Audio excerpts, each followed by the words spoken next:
welcome everybody. My name is Lisa Hermes and I'm president of the McKinney Chamber. For those I don't know, I think I know almost everybody in the room. We're so excited to have you here today for what many of you have heard me say recently is probably my favorite of all of our programming, which is our CEO series, because it's a great opportunity for us to have a conversation with accomplished people within our community, and we never know really where it's going to go. We have a couple of questions to keep things going, but each person that we get to an opportunity to interview, we learn so much from. So I'm glad that you're here today for this event, and I'm also excited, particularly about this one, because it really came together in a very great way. As you know, there's some things going on behind us at on the golf course at the TPC. Just a little tournament. You may have heard of it. It's called the AT&T Byron Nelson. Yeah, no, yes? Yes, you have. Sold out, I should say, Byron Nelson. So, really great. So we're very excited about that. But what's even more exciting about the tournament, not just all of the field of players, which I hear we've got some real talent coming out, people who haven't played the tournament before, is the fact that that the money being raised goes to such a great cause, and that's Momentous Institute. Am I saying that right? I almost said Academy, but it's Institute. I look at my notes. She's gonna fact check me. Which you're going to hear a little bit more about in just a little bit, which is such a worthy cause. So it's always good to have a fun time, incorporate golf, and then do something that has a massive impact on our community.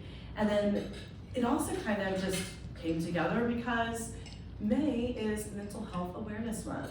So this is just great timing to be able to talk with Dr. Jessica Gomez today. So a few housekeeping items. Just want to recognize, let's see, I don't see any of our city council members. What? No elected officials? Okay. Who's running for office? Let's go down that path. Yeah, let's have that conversation. Oh, this is being recorded. Just kidding. We do have with us today, though, one of our chamber board members, Dawn McNeely, is joining us. So Dawn, thank you for being here. I'd love to introduce to you a former board member and the sponsor of today's event, which is Jessica Ratton. She's with the Body Shop Collision Repair. They are a family-owned operation, business of the year, all kinds of things.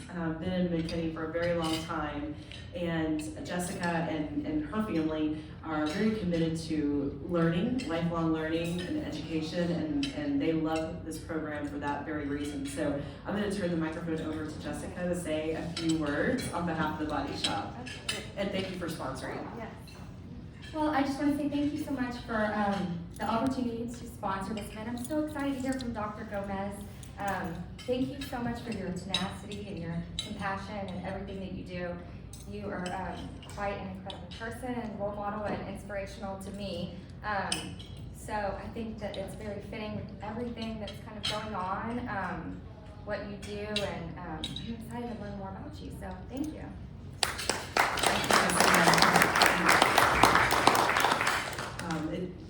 It truly is. Yesterday we had an event, and we had representatives from AT&T Byron Nelson there, a lot of people who are on the host committee, the salesmanship club representatives, and it just felt like such a community. And because the people here in McKinney really do look out for each other and are part of something a little bit bigger, and the Body Shop really exemplifies that. They've been in business for, 40 years now? Over 40 years? 46 years? Time flies. I'm like, it's over 40 years, because that felt like that was yesterday. Yeah, no, it's closer to 50 now. So we appreciate the businesses that are really, truly great corporate citizens here in McKinney. So we're gonna get started. This is fun, because I get to start the conversation. I like to tell people that I'm like Oprah, because I get to interview people.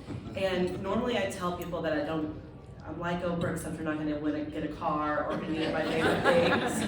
But that's not true today because you're all getting macaroni and cheese. And that's one of my favorite things. And that is fantastic. That's gonna be like lunch and dessert. But this is truly an interactive opportunity. So while I'll get the conversation going, we really want you to be able to participate, ask questions.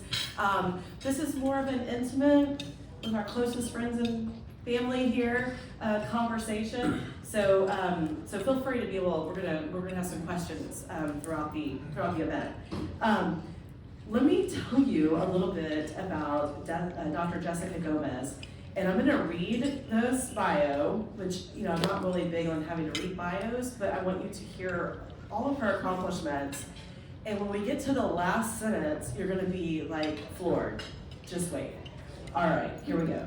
Dr. Jessica Gomez is a bilingual licensed psychologist and executive director of Momentous Institute. She has worked with children and families for over 15 years and is dedicated to building healthy communities where children have access to quality education and mental health services. Dr. Gomez is an active thought leader in mental health through publications, presentations, and collaborations with community leaders. Dr. Gomez received her doctorate in clinical psychology and master's degree in counseling psychology from the Adler School of Professional Psychology in Chicago, Illinois.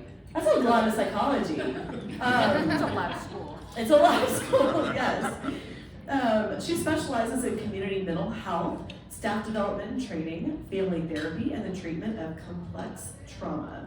She has presented at the TPA, which is the Texas Psychological Association, and the NLPA, which is the National Latino Psychological Association, the Texas Pediatric Association, Aspen Challenge, Telemundo, NBC, Fox, KRA, and Univision. Dr. Gomez has been published in APA's The Family Psychologist Journal. It was the Accidental Family Therapist, was the title. And Parent Magazine, she published 5 ways to help children be more inclusive of other kids. I read all of that because I was like, wow, this is super impressive. And then, here comes the last line. In 2021, last year, Dr. Gomez was awarded as a Dallas Business Journal 40 Under 40. So I don't know what you've been doing, but she's not even 40 years old yet, and is super accomplished. So we are very fortunate to have you here with us today. Thank you so much. Thank you so much. Okay, so let's kind of start at the very beginning, a little bit about how you got started in with this career path. What led you to want to focus your career on children, on mental health? Well, is this working, testing? Yeah, I think it is. It is? Okay. Well, thank you all for being here and for having me this afternoon and sharing your lunch with you. Let me say I barely made the cut for the under 40 by age, but no one's counting, right? Where does it start? I've been asked that question and I have to reflect back, and it started at home. It started with my parents and the values that they placed in our home, which was integrity, kindness, service to community, education, and working really, really hard. When I look back at where that journey started, that's where it is. I see both of my parents and the community around me, and that's where my training as a psychologist began. You would think it was a master's or the doctorate, but I remember going to the park with my father, sitting on the bench, and he would say, Jess, just watch the world around you, and it'll be the greatest lesson in your life. So I say he gave me my first psychology lesson. But that's my parents. And so the rest of it was, let's talk about the journey. Yeah, let's talk about the journey. So I started at kindergarten, right?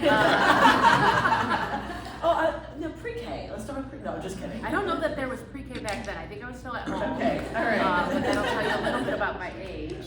But I would say one of those values was curiosity, right? Like my father would always say, look around the world and you'll learn so much about it.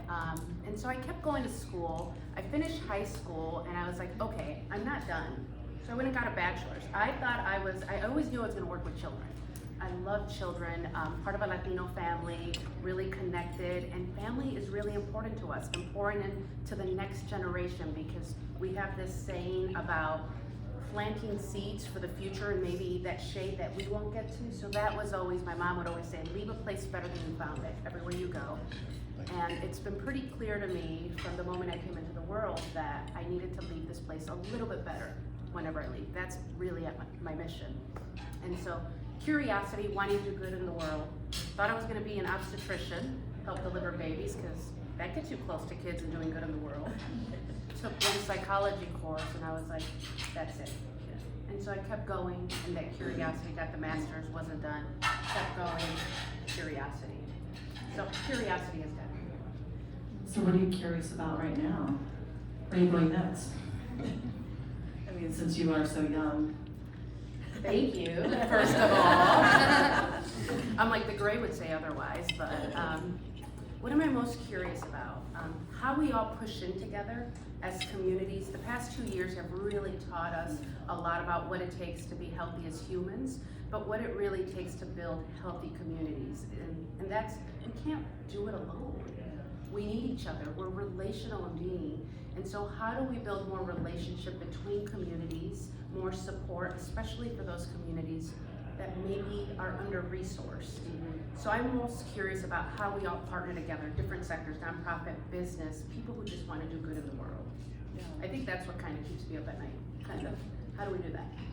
Which makes sense with the role that you're in currently. So tell us a little bit about the Momentous Institute, for those of us who may not know as much about it as others in the room. So Momentous Institute, we are proud to say that we have been around for 100 years, dedicated to changing the odds for children. Now, how do we do that?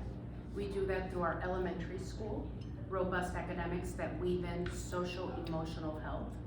We do it through our therapy programs, longest standing programming, and we work with children 0 to 15 and their families. So if that means parents need support, mom, caretaker, that's how we do it. So we do it through elementary school, through our mental health programs, and our most recent programming, training, innovation and impact. We're taking what we've learned in the past 100 years, researching it, making sure it's evidence-based and that it works, and then translating it through publications, through thought leadership, and by training educators and anyone involved in a children's life.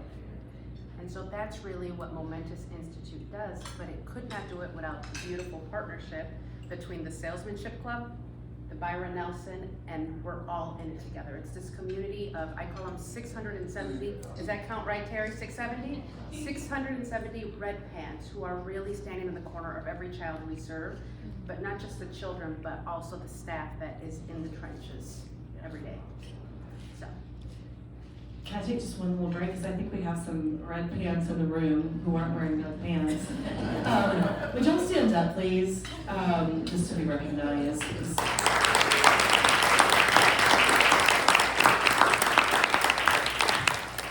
I mean, what you do and it is so important, and that allows wonderful people like Dr. Gomez to be able to do what she does in the community. So tell me, because you talk a lot about community health, and we talked about May being Mental Health Awareness Month, and we've all gone through quite a bit during COVID. I think mental health became very much kind of risen to the top of issues and challenges with all people, but particularly children. So tell us a little bit about, and share with us a little bit about what we should know about social and emotional development for children, and tell us a little bit about this last 2 years too. So it's a two-part question. That's a big question. It's You a big might have to question. remind me. So stay tuned. We have a lot to learn about what the impact of the past 2 years has done, not just on children, but on all of us, right? We have this saying, everyone just said, none of us is the same. You know, we all went home for what we thought was 2 weeks, and it's been a couple years. And so what do we know about children? Let me start with the strengths. Kids are resilient, right? And what we know about the science is that their brains can grow and they can heal, but what allows that? It's relationship and community and having champions in their corner. That's what helps really any human. So what have the past 2 years taught us? Relationships, community, social emotional health, all children need it. all adults need it really. If you think about the people you want to hang out with all day, it's people who can manage their emotions, people who are relational, that are kind, that think about others. So those are some of the lessons around social emotional health in the past 2 years. We're gonna be seeing, for some kiddos, there's learning loss, a big word, right? We're seeing the education and healthcare fields, a lot of people leaving those sectors. And so how are we taking care of the adult professionals and the adult parents that are taking care of children at home? Yeah. So I can go on and on, but I'm gonna stop. Yeah, and then this made me think of this. We were talking while we were having lunch, and you were saying that before being at Momentous, you also had a private practice, and you worked with high executives, people who have high stress jobs, positions, for a number of years, and you're in a room full of professionals.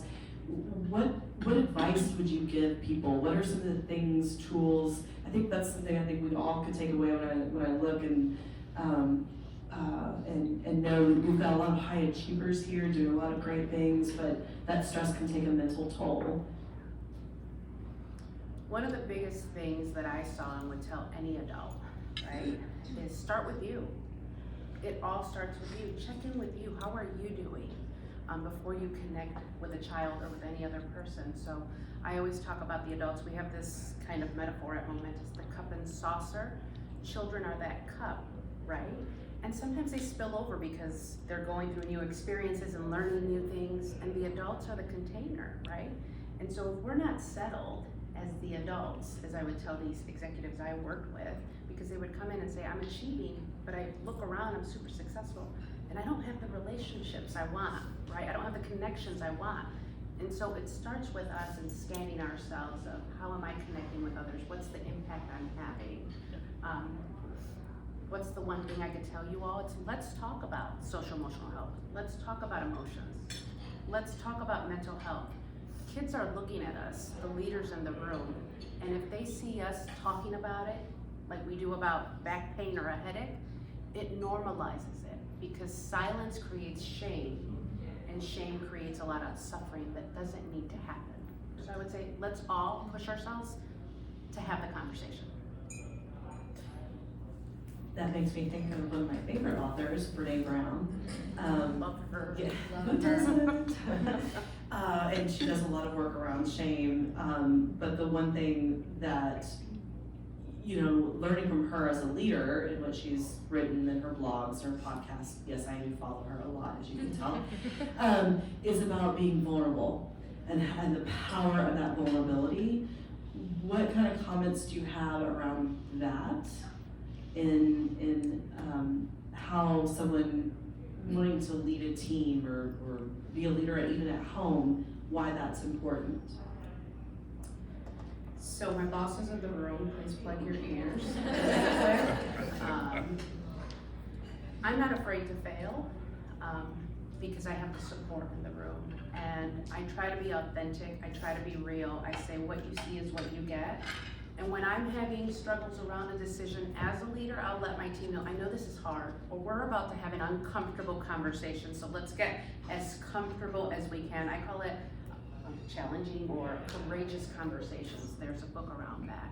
And so that gets people in the headspace of, this might not be comfortable, but let's push each other. So I'm not one that wants to show my team that I've got it together or that I have all the answers, but I'll say, great idea, and I'm looking at some of my team members over here. Let's look for the answer together. And so that's why I always say we're in it together, because we don't have to have the pressure of doing it on our own. And if we realize that, I heard somewhere a book, the reason teams are created is because not one person can have it all or know it all. Right. But if you know how to kind of cultivate that team culture, then we can really do the work of changing the community or the world, which is my goal. Yeah. Do you think there's that, when I grew up, people didn't talk about their emotions or their feelings, and there was, and you didn't want to say that what you didn't know, right? Like that was seen as weakness. It seems to me, and you have more knowledge in this area, that there's been some shift a little bit in culture that you see with sports players, athletes? I'm not that connected with athletes, but even coming out and talking about their emotional well-being and the stress and things like that, how that really plays on who they are and their performance. And so have you seen a change, and is there still more work to be done? I know this is, again, May is Mental Health Awareness Month. Like, what have you seen the change, and then what more can we do? Yes, I have seen the change, and I'm seeing from this younger generation an openness to talk about it, and, I won't use but, and we have work to do, right? Until we can all talk about, I need to take a mental health day and not feel that shame from work. And that's not yet universal, or recognizing that feeling the spectrum of anxiety, depression, etc. is part of the human condition, but we don't talk about it that way. I think the work that needs to yet be done is recognizing that mental health is a part of being a human and whole health, but we have split it by saying, no, people are more likely to say, I have chest pains or a stomach ache than say, I'm actually depressed or having a panic attack. And so I was so proud during these past 2 years of seeing high profile people talking about their struggles. We lost a lot of people to suicide, and it's completely treatable. Because what we learn about suicide is it's that moment where the doors close in on you. But if we could talk about these things, right, and lead these conversations, and I'm gonna encourage each of us to do that that's what we can do. Go home and talk about and be authentic and vulnerable and real. Not just with your teens, but with your family, with your children. That's where it starts. Yeah. So, we've done some good headway, and I keep telling the team, now is the time to strike. Because we've been doing this for 100 years. We have the evidence, we have the research. We've been doing it, so let's get the message out of why it matters. And why it matters for specific communities. I come from a Mexican-American family where going to therapy, are you kidding? You don't talk about your problems outside the family. You keep that under the rug. Well, I was the kid that was like, no, Mom. I'm like, we're going to family therapy, and there are my parents, right? Yeah. Especially, so certain communities still have some work to do around, is healthcare safe for me? Because it hasn't historically been safe for some communities to get mental health care, let alone just physical health care. Yeah. So.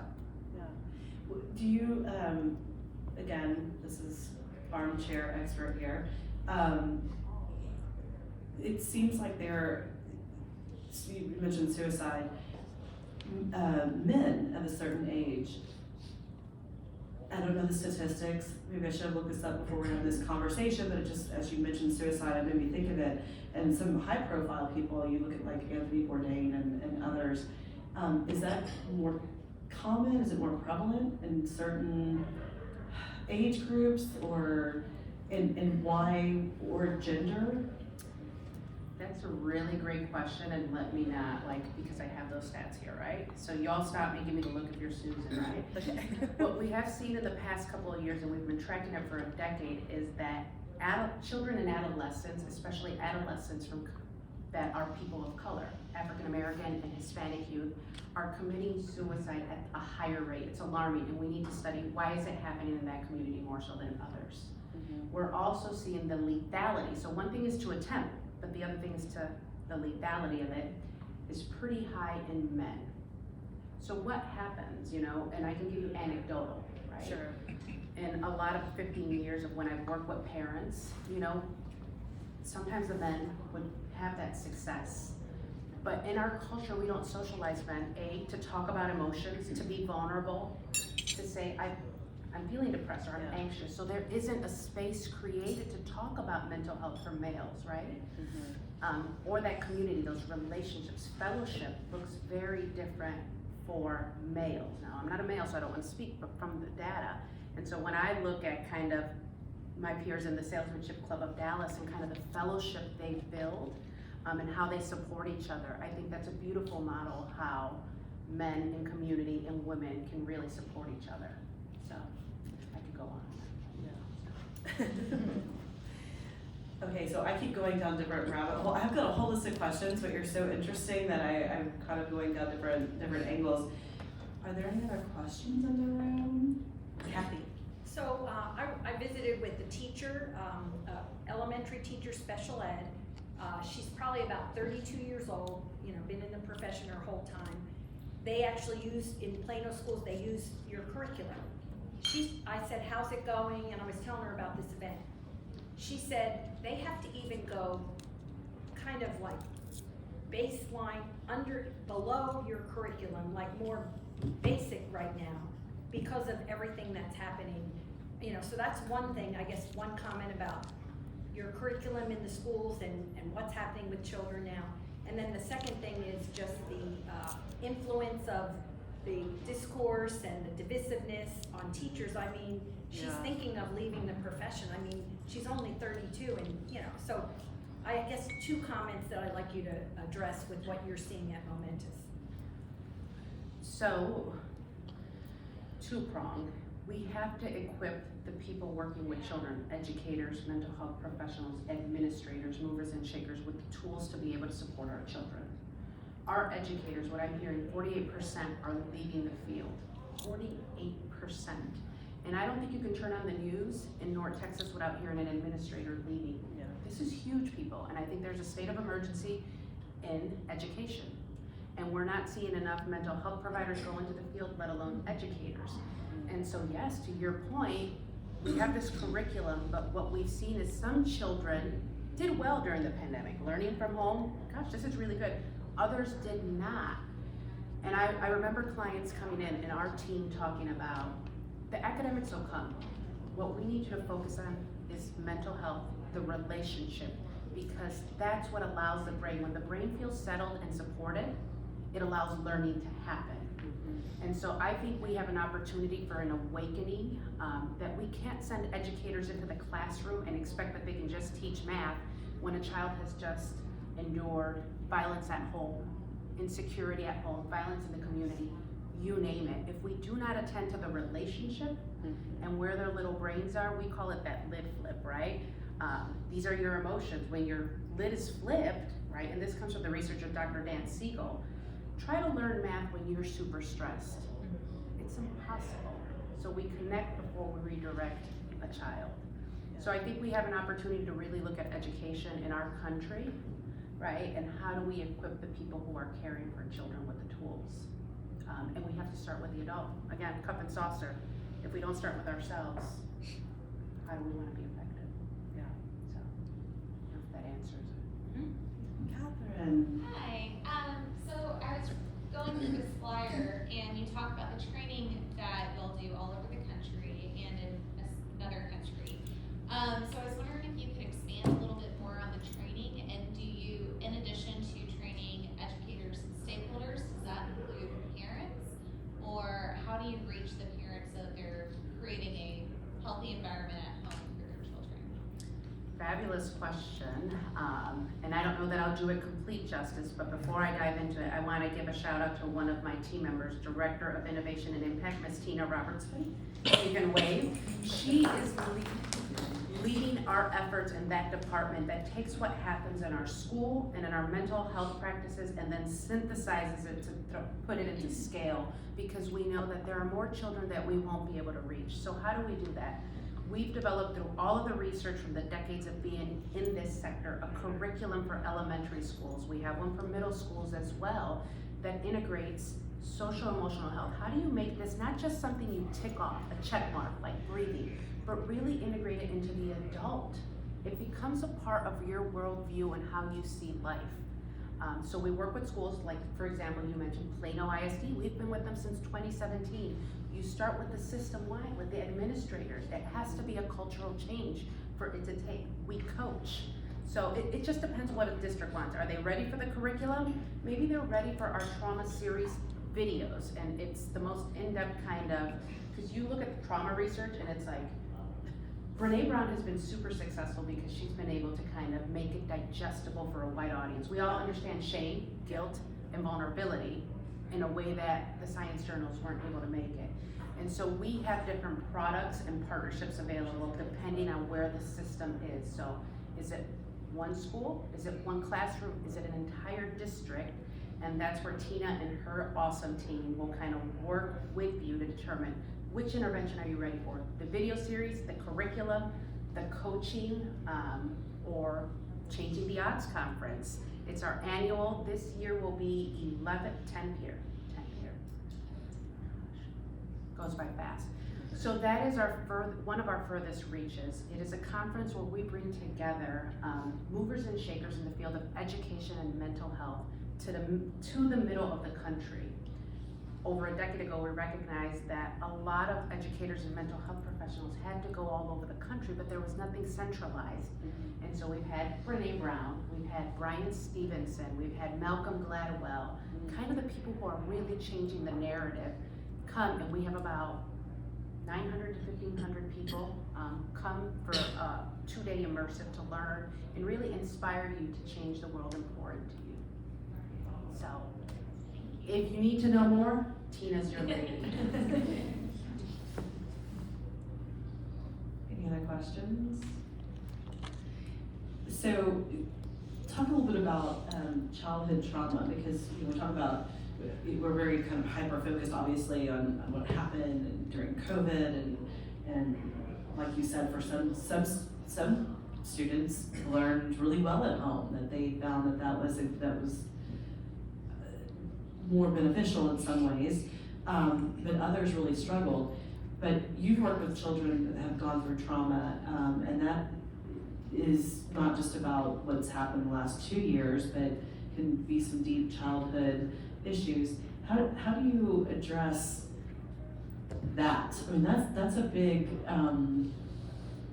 thing for a child to work through. And you said children are very resilient, but they need those tools. We begin by addressing it by recognizing that every child is unique with strengths and inherent resilience. That is our focus at Momentous, is how do we tap into the strengths that are there already?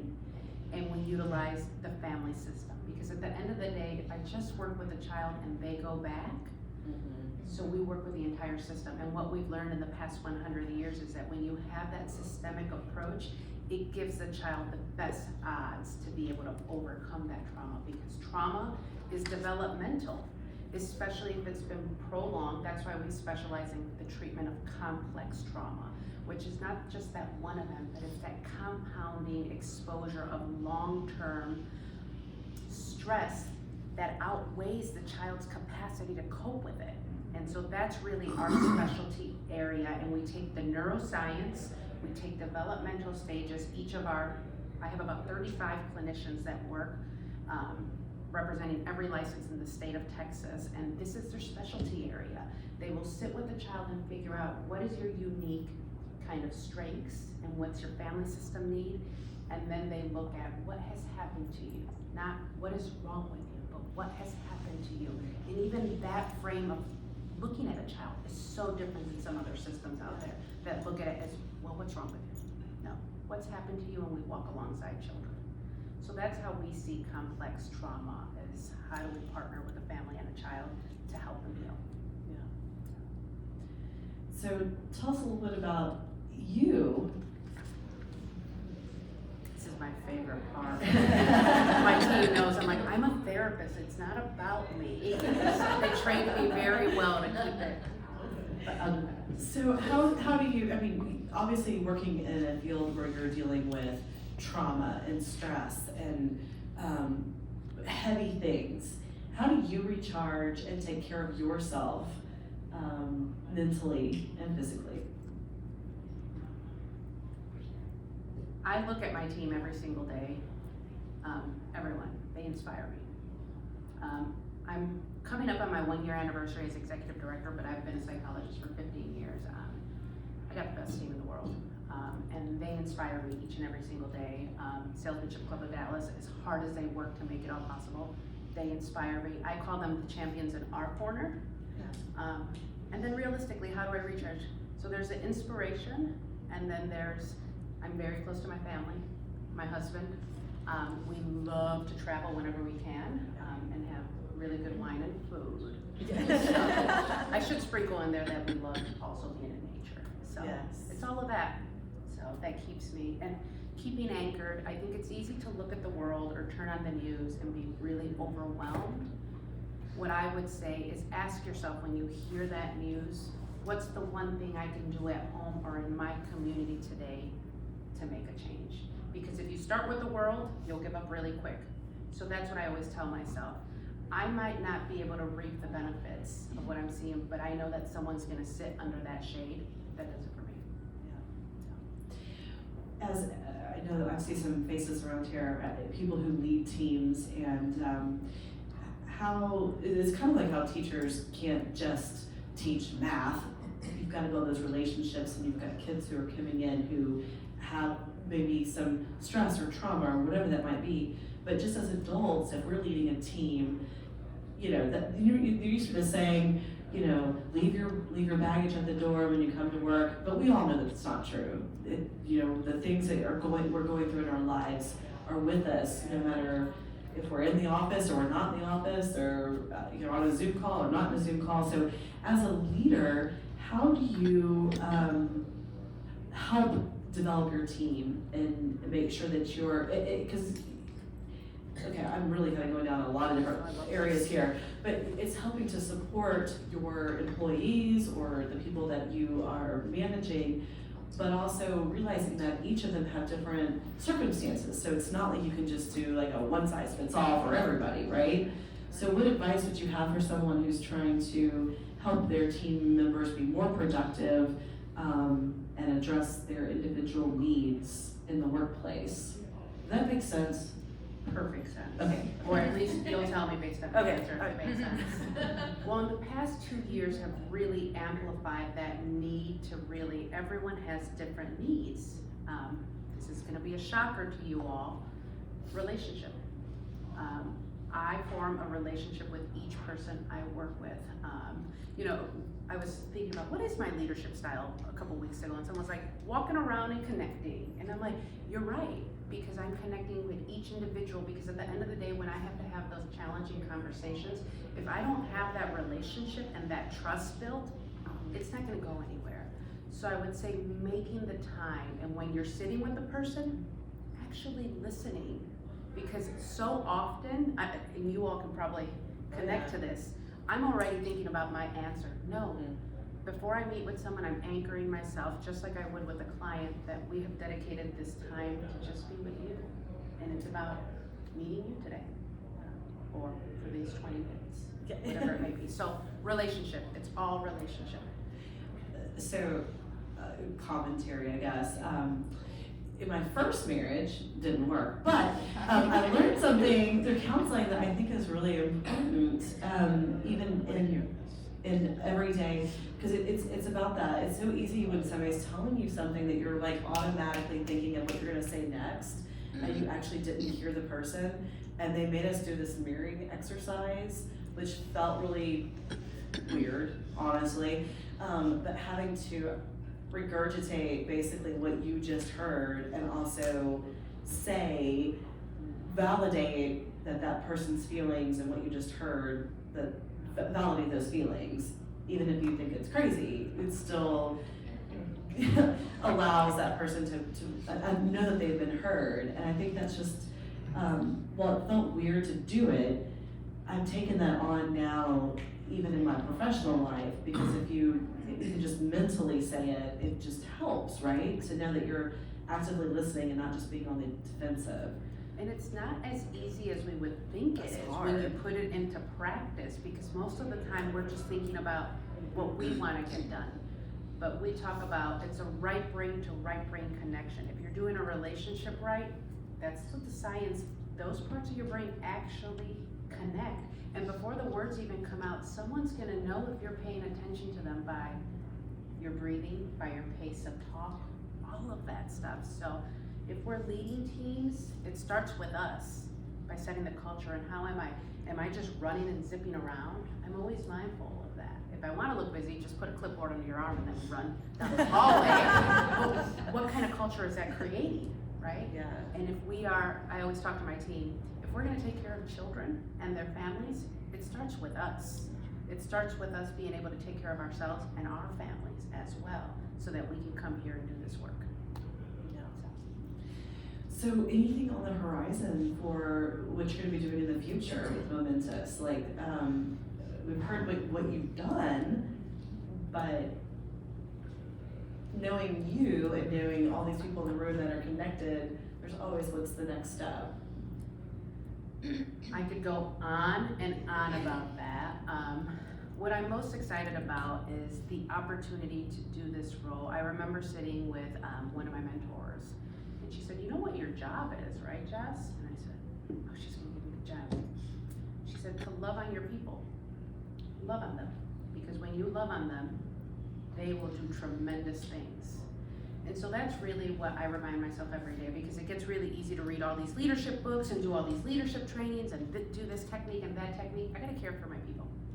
I gotta care for my team. I gotta cultivate it, because they really are the ones that make it happen. Each one of them in this room are the ones that are sitting with children, sitting with educators, doing the training. So that's what I'm most excited about, is to be in this role and get to amplify the work that they do. What's to come for us? I think we're entering one of the most exciting parts of our 100-year history. Now that we're talking about mental health and really getting out there. Our team is worldwide now, right? Because they just came back from a training of an entire district in South Africa. And I think that's just the beginning of it. Now that people are realizing we need social emotional health to be a healthy society. So I could give you more granular, but that's big picture what I'm most excited about. That's great. And also this really exciting event. Yes. Next week. Yeah, and the potential to develop more relationships in this community. I'm really excited about that, and getting to know some of you in this room, and that we're all pulling kind of for mental health, social emotional health, and education. So thanks for being here, and I'm just excited about that potential. Absolutely. I think there was a question, Jordan. Yeah, so just going back a little bit, back to the leadership, I'm just wondering, what advice do you have for all of the leaders in the room who, I think in the COVID era, a lot of us, it wasn't just education, it wasn't just the medical workers, it was kind of like all across the board. A lot of people and companies were experiencing burnout. And so on the note of like social emotional health, what advice do you have to other companies and leaders in regards to preventing burnout with their employees? You know, as you were speaking, I was really zoned in on listening to your question, and I would say, what are the spaces for flexibility? We've all been through something that's been coined a collective trauma, and people were impacted in different ways. What is a space as leaders, as employers, where we can create flexibility for people who are parenting, caretaking, just taking care of themselves, going through different stuff? A lot of people have gone through some really difficult things. So I think if we can be flexible as employers and leaders for our people, because what used to work may not work anymore. And we're seeing companies do hybrid work models, telehealth, all of that. So I would say really being creative of what do we really think about the workforce. And this younger generation coming out, they're looking at it very differently. And so I think we're gonna have to be really tuned into what does the future look like? And so at Momentous, we wrestle with that too. We're not exempt. What does flexibility look like for us, given that we serve the community? Yeah.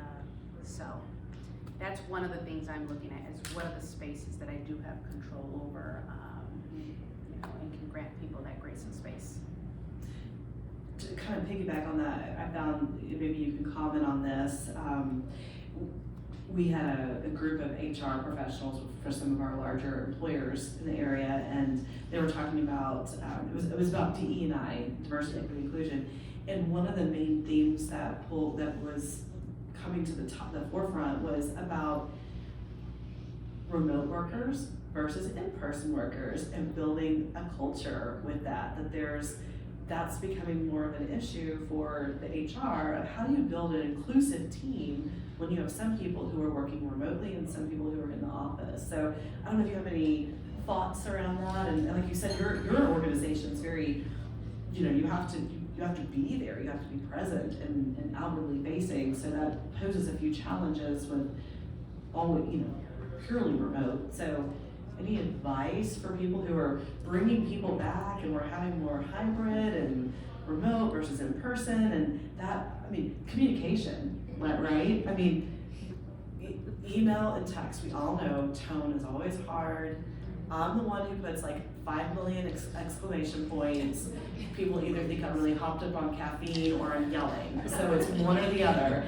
But we all know that tone can get lost in that communication. I think that's gonna be a challenge, right? For people building this inclusive team and cohesive teams in a strong culture.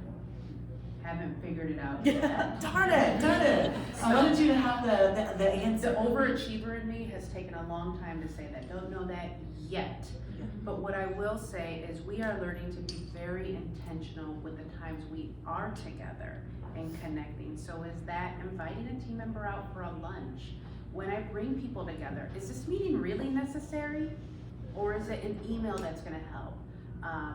Let me stop the email because that's become an issue, like 200 emails a day. Maybe it's just, and they're looking at me, I'm gonna call you because unless I put 5 emojis in there, you're gonna misunderstand me and there's too much space for miscommunication. So I would say we're really gonna have to learn how to be intentional with building culture given what we've been through and building relationship with each other in a way that's been different than we've done it in the past. And each sector is gonna be different, healthcare, education, whatever other sectors you might be in. But intentionality, because the old way of doing it might not work anymore, so. That's true, the old way may not work, but then there's old things, like actually talking to a person, like you said, at work. I had a boss one time and he told me, if you're going back and forth on email and it's more than twice, pick up the phone, because you're not connecting, like it's not working. My cue is if I have an emotion about an email, that's a call or a visit. That's good, So I'm like, oh, if I had a feeling, and usually after I have that conversation, there was no feeling. It was my interpretation of the tone, as you said. Yeah, So, right, because we read it the way we read it, yeah. So it's back to relationship, it's that same thing. Yeah, and relationships take time. They do, and trust, and you build trust by your actions. And making sure that what you say you value actually matches the walk. And when those two things are congruent, trust happens. And I'd also probably add an ask, because I think, building that trust and building, tone, for instance. We make assumptions in our own heads sometimes. We fill in a gap if we don't have information, and then that becomes a reality to us. How do you encourage people to, instead of building their own story, how do you encourage them to have an authentic, honest, and possibly difficult conversation with someone where they feel like there may be a disconnect? Because I see that in teams, I see it in our teams sometimes, I see it even in nonprofits I've, as a volunteer working, that level of communication has to be there, and that ability to have a difficult but respectful conversation. How do you encourage your team to do that? I think it's building a value for curiosity and not certainty. And I learned this in my training as a psychologist. If you are certain, then when that client comes in through the door, you're gonna say, I already know what's wrong with you, this is what you need. But if we're just curious, so maybe something came across a certain way to me, or an email, or the way someone gave me a directive. If I make that assumption and play, it's gonna bear out that way. But sometimes, and my team knows that, I'll say, this is how it landed for me. There's intent and then there's impact. This is how it felt. Was that your intent? Most of the time, that's not the intent. And so I would say it's making sure we're nurturing curiosity versus certainty in our teams. Because if we're experts, then you have nothing to learn from anyone. Yeah. That would be my perspective of how, and just to be clear, I haven't landed. I don't have this completely figured out, but I aspire to it. And when I get it wrong, I acknowledge that I got it wrong and I try better the next time. Yeah. They can raise their hand and be like, yeah, she's got it wrong sometimes. We all do. When you know better, you do better. That's right. Yeah.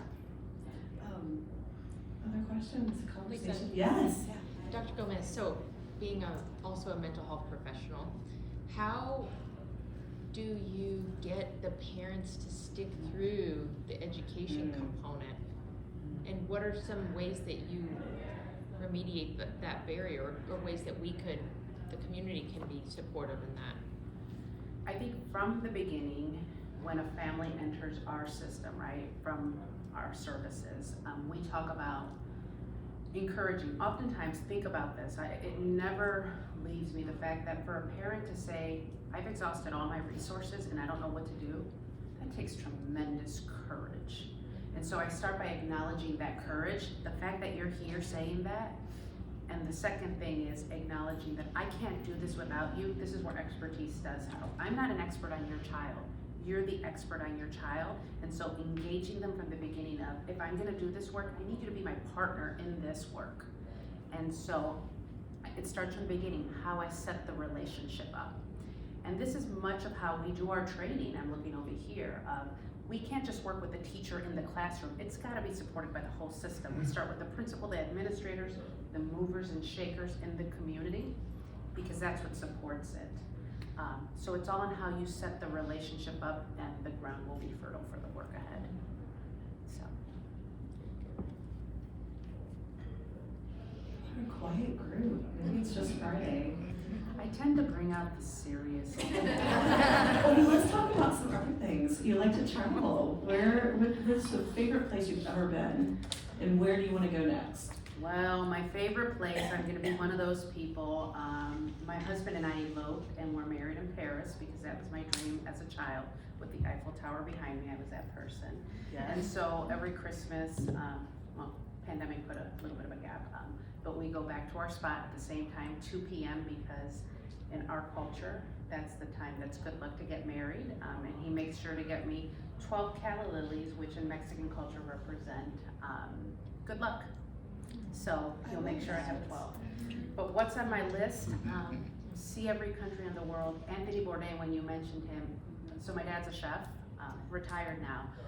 So when he said, if you really want, I'm telling you, psychology lessons from dad. He said, if you really want to learn how people live, he's like, travel. When you get the money and go to school and do really well, you will travel. He said, you'll learn how people live, love, and eat. And that's a quote from Bourdain. So next on my list, I'd love to see South America, which you just came back from. Yes. Before the pandemic, I was supposed to go to Buenos Aires, which is supposed to have, when they let me get away, I get away for a little bit. Yeah.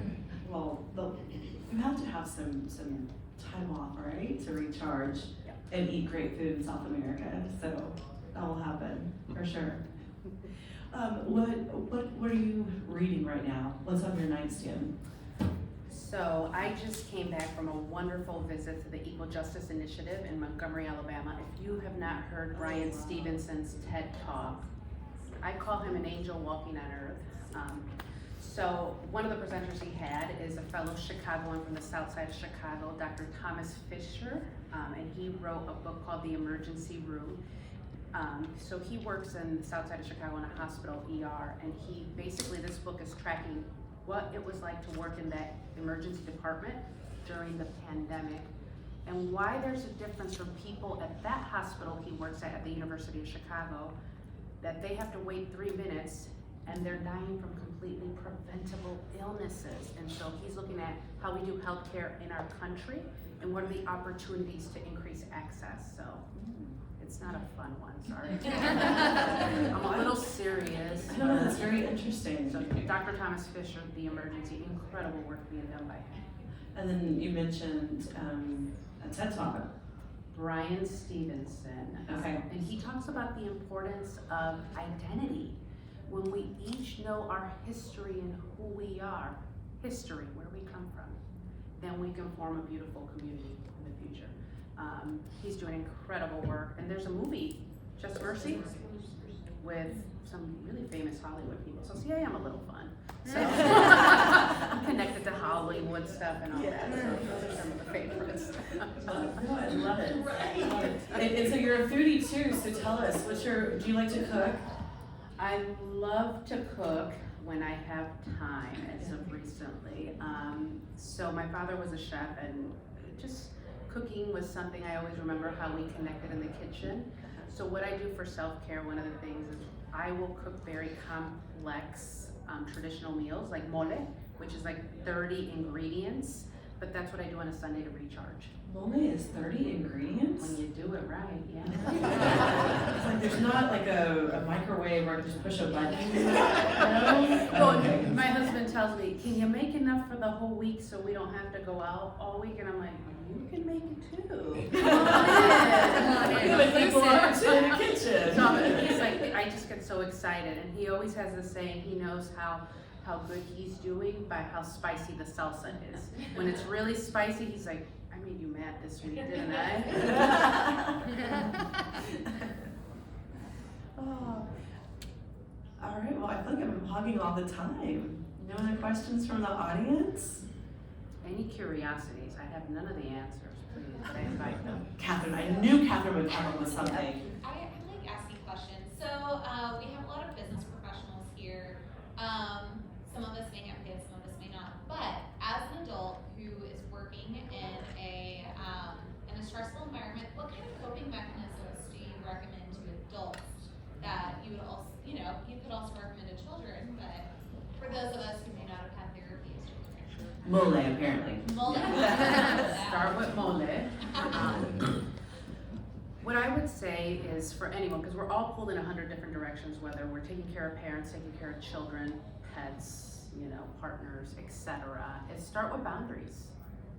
We can't do it all, and the science has shown us that multitasking is really bad for you and you can't do it well. Start with boundaries.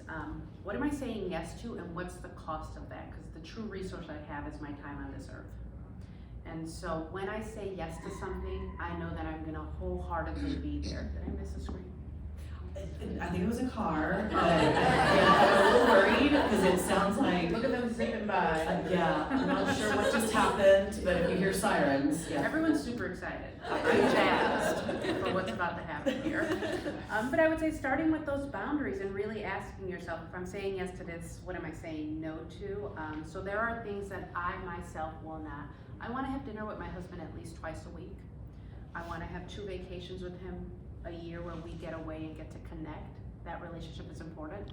I need to see my mother and my father, every now and then. So I prioritize my relationships and encourage my team to do that as well. And I don't say yes to things that I feel obligated to do. If I'm gonna do it, it's because I really want to do it. So, like leading this incredible organization and team and doing it alongside everyone in the back of the room over here, it was a calling, and I heard it. Yeah. I think that is such great advice because I don't know about you in the room, but I feel like, especially in my 20s, it's like you feel like you've got to say yes to everything that you need to be doing, whatever it is, to get the experience or the whatever, to be the team player. And sometimes saying no and putting up a boundary is okay. That you can't do it all, and accepting that. And as an introvert, I know when I've hit my limit, right? And so it's figuring out what recharges you and gives you passion and pours into you. So finding the things. And as adults, we forget that there's still a child in us. And so doing those things that bring you joy, whether it's going out for ice cream, going out for a walk, playing on the swings, we forget how to be childlike and play when we need it the most, which is when we're adults and doing a lot of things. That's usually when I hurt, like a joint or something, I started out childlike, and then I'm in the ER, so I'm just kidding. Okay, all right. What kind of things are you doing? Yeah, I don't know. I'm just getting older, that's all. I'll tell you, salsa dancing does it to me. I usually need a chiropractic visit after salsa dancing. Well, we've got chiropractors in the chamber if you ever need a reference. Fabulous. All right, well, I just appreciate you being here with us today. I know this is a very busy week. Appreciate everyone who's in the room today, because everybody has busy schedules, but also for the Salesmanship Club and AT&T Bar in Nelson, and I see my friends Terry and Lexi, and everybody else who is working on this tournament. I know this is a busy time. Thank you for the work that you're doing. It enables Dr. Gomez to do the work she's doing and her team, and having a tremendous impact in the community. And I think we all learned something today. I did, and I've got some homework now, some books to read, a TED Talk to watch. So thank you very much, and thank you to the Body Shop again. Because of your investment, we're able to do this type of programming, and I get to have my favorite event once a quarter. Yeah. You're a great Oprah. Oh, Yes. really? Okay, good. Maybe there's a whole like Future. genre for it. Yeah. I'll leave it there. I was thinking of like, wow, Oprah has like a lot of, she has an interview with Adele. That was pretty big. In the Rose Garden. Kathy, Adele. next one. Goals. Next one, Rose Garden. Okay. And while we're thanking everybody, I do want to thank a few people in the room. Jordan, who's on our staff, who's helping us record and keep all of this, and Kathy Blank, talking about those mental health. I recently went on vacation, and because we have such a great team, Kathy not only is doing 2 jobs right now, but she took on a 3rd job in being me while I was gone, and it's so nice to be able to have great team members who put on programming like this, and that you can leave and you can trust. Thank you. And we're glad you're back, Lisa. I'm glad to be back. All right, well, thank you all very much. Enjoy.